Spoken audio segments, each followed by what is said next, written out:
de luz, nasce do amor. E num certo momento aparece Sócrates, que vai dizer: "Oh, mas quem é esse que quer entender a natureza? Quem é esse que quer entender o funcionamento do universo? Quem é que está pensando?" E aí Sócrates vira a lente, né, não mais para fora, mas para dentro. E é aí que nós começamos a ter, né, o idealismo filosófico, ou um certo espiritualismo, podemos dizer, porque não é mais o mundo externo que está no centro da atenção, mas agora aquele que está pensando, aquele que é. E nós veremos então que nós, à medida que vamos percebendo, né, o mundo fora de nós, nós continuamos até hoje interessados em como funciona o universo. Mas o que a doutrina espírita nos explica? Que este ser, que nós somos essencialmente espiritual, ele deve se desenvolver intelectualmente e moralmente.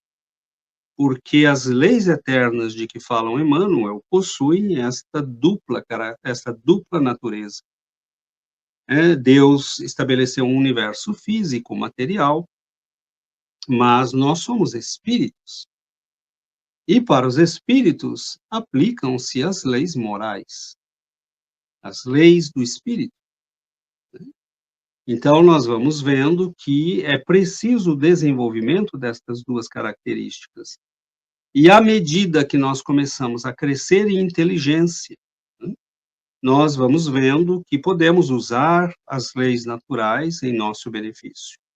Por isso, no Livro dos Espíritos, quando Allan Kardec pergunta por que se desenvolve mais rapidamente a inteligência do que a moral, e os espíritos vão nos dizer, bom, porque a inteligência serve, né, ao propósito da sobrevivência física.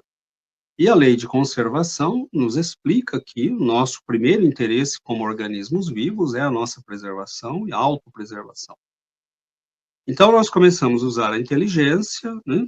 Os primeiros homens que perceberam o fogo, por exemplo, num certo momento, eles perderam o medo, né, do fogo, perceberam que podiam se aproximar, cultivá-lo, né, colocá-lo em recipientes, em condições que pudesse ser mantido. Eles não sabiam fazer o fogo, né? Depois eles perceberam que a madeira, né, que havia sido queimada ficava com brasas. Eles perceberam que soprando a brasa podiam fazer reacender o fogo, mas o fogo que está com brasa é madeira quente, então se eu aquecer a madeira, talvez eu possa produzir brasa, e aí começam as primeiras experiências para a produção de fogo. Então nós vamos aprendendo com a natureza, né? Nós vamos aprendendo com o mundo natural. E isso nos trouxe a este planeta que temos agora, com a possibilidade de viagens espaciais, com homens saindo do nosso planeta, planejando, né, a ida para outros planetas, colonização de um planeta vizinho.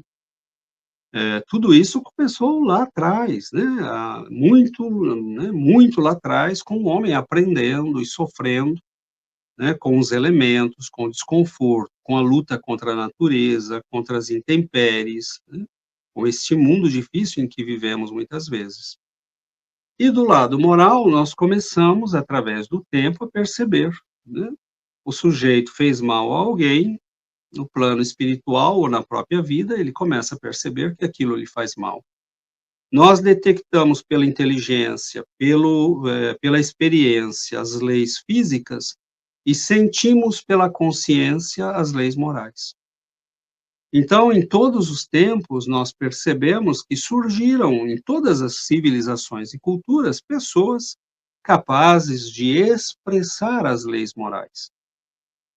Como é possível que em 1300 anos antes de Cristo, alguém como Moisés possa ter recebido da espiritualidade mandamentos como amarás a Deus sobre todas as coisas, né, não matarás, não roubarás, numa época em que isto era perfeitamente normal.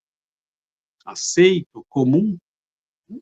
Isso mostra que esses elementos estão na nossa consciência, mas a espiritualidade sempre vem nos trazer, né? Assim como para as leis materiais nos são enviados grandes homens e cientistas, para as leis morais, em todas as épocas, vieram até nós aqueles capazes de expressá-las e ensinar-nos, né, a refletir e a medir este elemento não empírico, não visual, não material, que é a consciência e que são as leis morais. Então, nós vamos, meus irmãos, construindo a nossa vida dentro dessa realidade. Quanto mais aperfeiçoamos a nossa inteligência, quanto mais consciência temos das leis físicas e das leis morais, mais responsáveis nos tornamos pelos nossos atos.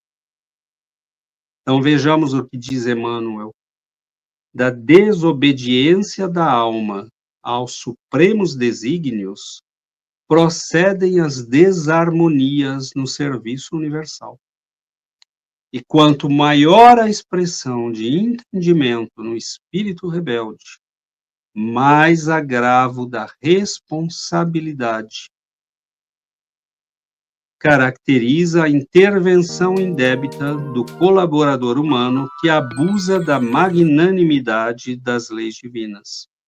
Quanto maior a capacidade do discernimento, mais vasto o débito. Vejamos que interessante isso.